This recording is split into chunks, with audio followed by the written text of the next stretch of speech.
Hello, learners. Welcome back to the Motivated Mind Zone. Today, we are doing something a little different, something really, really practical. We often get into these big, complex reports, but today, we're diving into what looks like a simple list, but it's actually, well, it's the ultimate tool. A list of 100 essential daily English sentences. It does sound simple on the surface, doesn't it? Just 100 sentences. Mhm. But this isn't some dusty phrase book. You should think of it more like the ultimate cheat sheet for real conversational confidence. A cheat sheet, I like that. Because these phrases aren't just random. The resource we have here shows they cover pretty much every single critical moment you'd face in a day. Every single one, from the moment you wake up to ordering dinner to, I don't know, handling a delayed flight, it's all in there. And our mission today, I mean, it's not to just read these 100 sentences out loud. No, absolutely not. We're going to get underneath them. We want to analyze their architecture. We're going to show you the grammatical skeleton that makes these phrases work. And that's the whole point. Because if you understand the structure, you can stop just memorizing. You can actually start generating your own sentences, thousands of them. That's the key right there, the generative part. Because a list of 100 things can feel, well, overwhelming. But our goal is to show you the patterns, to categorize them by what they do. Right. Are they asking a question? Are they showing you need something? Managing your time. The source material says confidence comes from repetition, and that's true. But we're going to show you why repeating these specific 100 phrases is so powerful. It's because they give you the foundation for the 10 most critical areas of daily life. So if you've ever felt that, that little moment of panic when a native speaker asks you something unexpected, or if you feel like you're stuck in basic transactional English, then this is the deep dive for you. We're turning this list into a dynamic, living toolkit. And we're going to start right at the beginning with the language you use to tell your own story, your day. Okay, so let's start with establishing that personal narrative, the language you need to talk about your own life, your routines, your home. And when you look at the sentences for this section, one thing just jumps out immediately. Oh, yeah. It's the constant switching between two specific tenses. This first part of the list, covering daily routine and what you do at home, it absolutely depends on you mastering the simple present and the present continuous. And if you mix them up, Well, you just confuse your listener. They won't know if you're talking about a habit or something you're doing right this second. Getting this distinction right it's the bedrock of clear communication in English. okay, so let's get into the morning routine. The source lays out this really natural sequence. It starts with, I wake up early every morning. Right. Simple present tense. I wake up. Hmm. This tells the listener, this is a rule in my life. This is a recurring habit. It's a statement about your life's structure.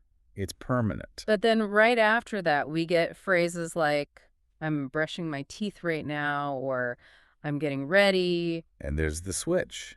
That's the critical jump into the present continuous, the ing form. This signals that the action is temporary and it's happening right now.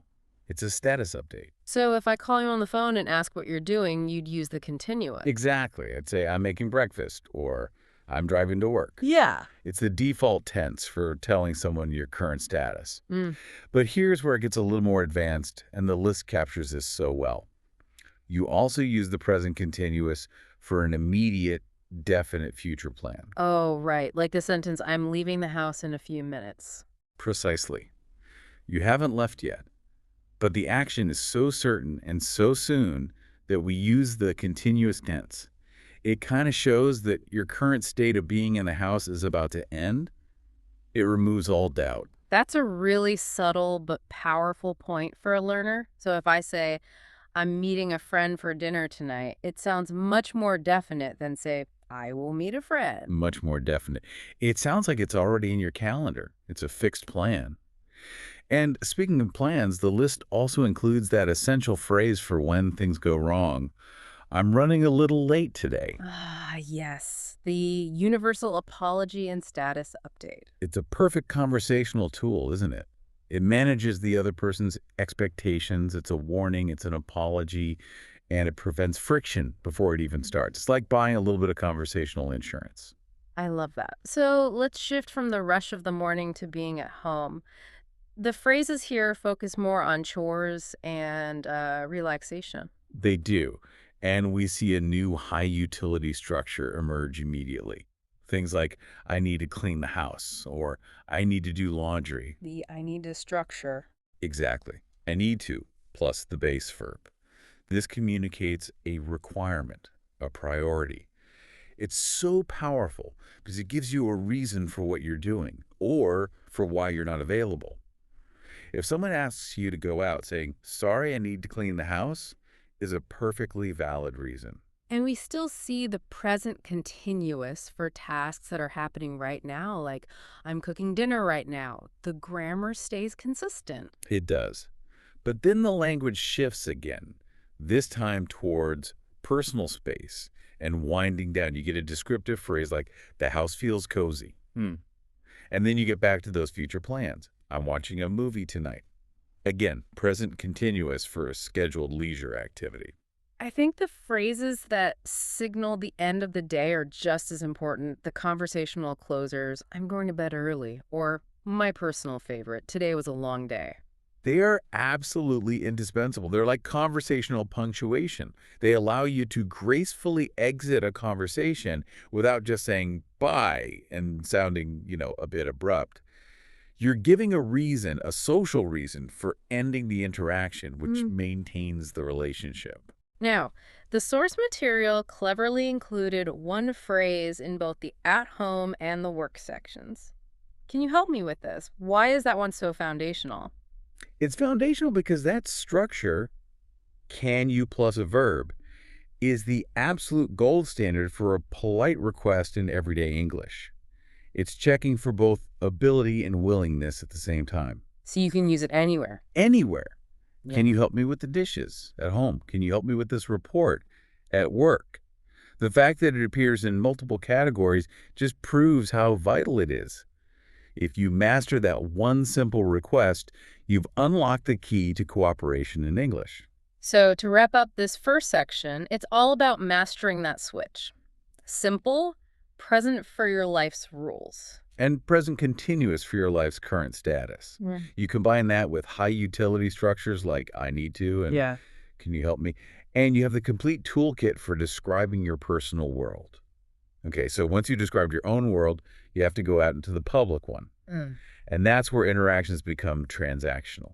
Right. We're moving into shopping, restaurants, travel. This is where you need to get things done, get information, get services. And the language shifts accordingly. This whole section is dominated by question words and what we call modal verbs, words like can, could, would, and especially the contraction I'd like. These are the words that give you the power to request things politely and effectively. Let's start with shopping. The list here is so smart. It boils down almost every shopping interaction into 4 essential questions. You need to ask about price, availability, payment, and trying something on. Let's break those down. For price, it's a simple information question. How much does this cost? For availability, it's a yes-no question. Do you have this in a different size? That uses the simple present. Do you have, because you're asking about a fact, the store's inventory? And payment is the same, right? Do you accept credit cards? It's another yes-no question about the store's capability. Exactly. But then for trying something on, the structure changes to a request for permission. Can I try this on? The can I structure. Yes. Can I is your go-to plug-and-play template for asking for permission to do something. It's direct, but it's polite. And you can swap out the action. Can I look closer? Can I feel the fabric? It's incredibly versatile. But shopping isn't just asking for things. It's also about, well, not asking for things. The list includes the ultimate exit strategy. I'm just looking, thank you. Ah, that phrase is pure conversational gold. It's a social lubricant. It politely tells the salesperson, I see you, I acknowledge your offer to help, but I'm okay for now. It's 1,000 times better than just ignoring them or mumbling. It keeps the interaction smooth. And on the flip side, when you do want to buy something, we have, I think I'll take this one. That I Mhm. think I'll take two feels a little softer than just saying I'll take it. It does. It softened the decision. And speaking of softening, what about when the price is an issue? The list gives us two great options. That's too expensive for me, and do you have any discounts? Now, that little phrase for me seems really important. What happens if a learner just says, that's too expensive? That's a great question because it's all about social nuance. Yeah. If you just say, that's too expensive, it can sound like a judgment on the item itself, like you're saying it's overpriced. But adding for me politely brings the focus back to your personal budget. It's not the item's fault. It's just not right for your wallet. It keeps the conversation from becoming confrontational. Subtle, but super important. And finally, there's the really savvy consumer phrase, can I return this if it doesn't fit? Yes. This shows you're thinking ahead. You're using that can I structure not for immediate permission, but to ask about a policy. It's a sign of a really confident, fluent speaker who understands the whole process, not just the single transaction. Okay, let's move from the shop to the restaurant, a place where politeness is maybe even more critical. The interaction starts with, I'd like a table for two, or can I see the menu, please? And we have to stop and talk about I'd like. This phrase is the absolute gold standard for polite requests in English. It's a contraction of I would like. Using this conditional form is so much softer and more formal than saying I want. So if I go into a cafe and say, I want a coffee, what's the social impact? I mean, you'll get your coffee, Yeah. but you might sound a little abrupt, maybe even a bit demanding or childish depending on your tone. I'd like a coffee. On the other hand, is just perfect. It respects the service dynamic. Got it. So once you're at the table, you need to ask for what you want. We have phrases for asking for advice. What do you recommend? And for making changes. That modification phrase, can I get this without onions, seems incredibly useful. It is. The structure, can I get this with or without, is your key to customizing your order. It's maybe a little less formal than I'd like, but it's super common and perfectly polite for ordering food. It gives you control, The list also shows the two states of mind when ordering. The indecisive, I'm still deciding, which uses the present continuous to describe your current mental state. versus the decisive, I'll have the same thing, or I'll have the chicken. And notice the use of I'll, the contraction of I will. In a restaurant context, when you say I'll have, it signals a decision made right at that moment. It's a firm, immediate commitment. So you have I'd like, which is a polite desire, and I'll have, which is a polite decision. So interesting. And then to wrap up the meal, it's can I have the bill, please? And the social graces, of course. The food tastes really good, or thank you, everything was great. Yes, providing that positive feedback is a really important part of the cultural script in many English-speaking places. Right. It closes the interaction on a high note. Okay, last part of this transactional section, travel and transport, getting from A to B. Mm. The language here is all about logistics, isn't it? Time and place. Completely. It's almost all questions. Where's the nearest station? What time does the train leave? And a really important one, how long does it take to get there? That structure, how long does it take to, plus a verb, is something learners should practice until it's automatic. You'll use it all the time. And then there's troubleshooting, like when you're on the bus and you're not sure, is this the right bus? Just a simple verification question. Right. And you also need to be able to report when things go wrong. A phrase like, my flight was delayed. It uses the simple past to describe something that happened to you, something that was outside your control. And since travel often means you're lost, you need to ask for help navigating. Can you show me on the map? And I'm looking for this address. And that last one is great. I'm looking for. Uses the continuous tense to describe your active, ongoing search. It makes the request for help feel more like you're inviting the other person to join your search, which is very collaborative and polite. So this entire section, from shopping to travel, is really about mastering those polite request templates to get the information and services you need. Okay, so we've covered our personal lives and public transactions. Now we move into maybe the most complex area, Hmm. relationships. This is all about professional life, communication, and your social life. And it's really about managing expectations. Managing expectations. That's a perfect way to describe it. Let's start with work and study. The language here seems to be about accountability and progress. For sure. We see the return of some familiar structures. I need to finish this task today. There's that I need to for necessity again, and I'm working on it right now, which is the classic present continuous status update. But the phrases that seem really professional, really competent, are the ones for when you don't have an answer right away. Like, I'll get back to you soon, or let me check and let you know. Yes, those are so much better than just saying, I don't know. Why is that? What makes them so much more effective? Because I don't know is a full stop. It's a dead end. But I'll check and let you know is a promise of future action. It uses that commitment word. It signals responsibility. It tells the other person, I don't have the answer now, but I'm taking ownership of finding it for you. It's incredibly professional. It builds trust. It builds huge trust. And then you have the language of collaboration and agreement. I agree with your idea, and that sounds good to me. Is there a difference between those two? A slight one. I agree with your idea is more for, you know, an abstract concept or a suggestion. It's an intellectual agreement. That sounds good to me. Hmm. Is more often used to agree to a plan of action, a logistical thing, like let's meet at 3. Yeah, that sounds good to me. Both are key for moving things forward. Got it. Now, the next category is fascinating. It's called communication, but it's really about miscommunication. These are the tools you use when you don't understand. And I want to really stress this for every learner listening.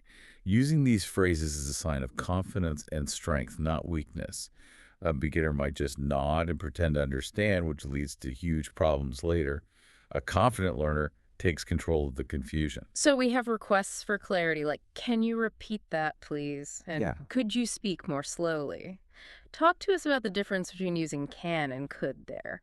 This is a perfect example of that nuance. Can is about ability. Are you able to repeat that? It's perfectly fine. But could is softer, more polite. It's conditional. It sort of implies, would it be possible for you to speak more slowly? Mm-hmm. And because asking someone to change their behavior, like how fast they talk, is a bigger request than just repeating something, using the softer word could is often a good choice. So bigger ask, softer word. That's a great rule of thumb. And then you have the direct statements to pinpoint the problem. I didn't understand that. And the really useful follow-up, what do you mean? That one can feel a little blunt, maybe? What do you mean? It can if your tone is aggressive, but in a neutral, curious tone, it's not rude at all. It's an invitation. It's saying, please give me more information. Explain this in a different way. It's an active move to solve the problem. And once the problem is solved, you have the phrases that signal success. That makes sense. That's the green light. The check engine light of the conversation has just turned off. Information successfully received. We also have, let me think for a moment, which is a brilliant way to buy yourself time to process before you respond. Okay, finally in this section, we get to social life, maintaining those casual connections. Right. And the language gets a bit less formal. We start with those classic openers. How was your day? And the super common, what are you up to? Which is just a classic idiomatic way of asking, what are you doing? Or what are your plans? Exactly. It's an open-ended question designed to start a real conversation. Then you have the language of making plans. A simple structure like, do you want to hang out later? Mm. And the simple positive response, that sounds fun. The phrases for ending a social get-together are also key for making the other person feel good. I had a great time today, and let's do this again soon. They're so important. The first one provides emotional closure. I enjoyed my time with you. And the second one, let's do this again soon, opens the door for future plans. It keeps the connection alive. And lastly, the supportive, empathetic language. Congratulations, I'm happy for you. Or when something is wrong, don't worry, it's okay. These are the phrases that show you can participate in the emotional life of a conversation, not just the logistical side. Don't worry, it's okay, is an imperative. A soft command plus an affirmation. It's designed to reassure. Mastering these shows true fluency because you're building trust and rapport. And that brings us to our final section. This one is different because it's aimed squarely at you, the learner. It's about the language of the learning process itself and also just the random obstacles of daily life. I love that the source includes a section on self-improvement. It acknowledges that learning English is a project, and that project needs its own vocabulary. It really does. And the sentences here are built around those same two tenses we started with. You have the present continuous for the ongoing process. I'm trying to improve my English. I'm learning new words. That's psychologically powerful, isn't it? Framing it as something you are actively doing. It's huge. And then you have the simple present for the committed habits. I practice every day. The list also shows the progression from passive learning. I'm listening carefully to active production. Speaking out loud helps me a lot. But I think the real magic in this section is in what you call the courage sentences, the affirmations. I'm not afraid of mistakes. I will keep going. I can do this. They're not just nice things to say, they are performance-enhancing phrases. When you say them out loud, in English, you're rewiring your brain to connect the language with determination and positivity. Yeah. Take, I will keep going. That use of will is not a prediction. It's a statement of pure, unshakable commitment. It's a promise to yourself. So a learner could reframe their negative thoughts. Instead of, my grammar is bad, they could say, I'm working on my grammar. Yes, exactly. That simple structural change transforms a feeling of failure into a statement of active progress. It's all about that positive feedback loop. I'm getting better every day. Okay, and the final small category is just daily life, the practical hurdles, things like the weather, traffic, a dead phone battery, the little crises that you need to be able to communicate. I'm stuck in traffic is another one of those essential status updates. It immediately explains why you're late and manages expectations. Present continuous again, describing a temporary unpleasant state. And the resource management phrases, I need to charge my phone. And the polite request, can I borrow your charger? And notice I need to charge my phone uses that same I need to structure we saw for cleaning the house. It just shows how a handful of these core structures can be used in dozens of different contexts. And finally, the simple statements of problems and solutions. I forgot my keys. Simple past tense. A completed action in the past with a very annoying consequence in the present. And the phrase of reassurance you send to a loved one? I arrived safely. Which is the perfect way to close the communication loop after a journey. It confirms your status and location, bringing the whole process to a safe conclusion. Wow. So we have really deconstructed these 100 sentences from your morning coffee all the way to a dead phone battery. And if we zoom all the way out, it really feels like there are two massive core templates that cover, I don't know, maybe 90% of all daily communication. I think that's right. The first one is what we can call the transactional template. This is all about how you interact with the outside world. It relies so heavily on those polite modal verbs. Right. Can I say it? Could you? And of course, the powerhouse I'd like. Exactly. That template gives you the power to ask for what you need in a store, in a restaurant, on the street, without ever sounding rude. It's the language of getting things done politely. And the second one would be the internal progress reporting template. Yes. This is the language you use to talk about your own life, your status, your plans. And it all goes down to that simple, beautiful distinction we started with. The present simple for your habits and the rules of your life. I usually do this. And the present continuous for what you're doing right now or for your definite future plans. I'm doing this. When you see it like that, it's so much simpler. It's not 100 random phrases to memorize. Not at all. It's a curated collection of the most essential verbs, tenses, and grammatical frames you need to both survive and, more importantly, to thrive in an English-speaking world. Real confidence doesn't come from hoping you remember the perfect phrase. It comes from understanding these underlying patterns so you can create the perfect phrase for any situation you're in. That structural recognition is absolutely where fluency begins. So, for our final provocative thought for you to take away, we've seen how versatile a simple structure like I need to is. So think about the single most important thing you have to do tomorrow. Maybe it's finish a report or make an important phone call. And now, try to use the templates we've talked about to frame that one task in different contexts. So if your task is study for my exam, you can use the I need to template. I really need to study for my exam tonight. Yeah. You can use the I'm doing X template to create a polite reason not to do something else. Sorry, I can't go out. I'm studying for my exam. Or use the professional communication template to manage expectations. I'll get back to you about that project right after I finish studying for my exam. Exactly. You start to see how these simple structures aren't limiting at all. They are generative. They are the building blocks for an infinite number of sentences that are unique, useful, and completely your own. So practice that substitution. Look for these patterns everywhere you go and start building your own confident voice from these 100 powerful foundations. Thank you so much for diving deep with us into the architecture of everyday English. We'll see you next time.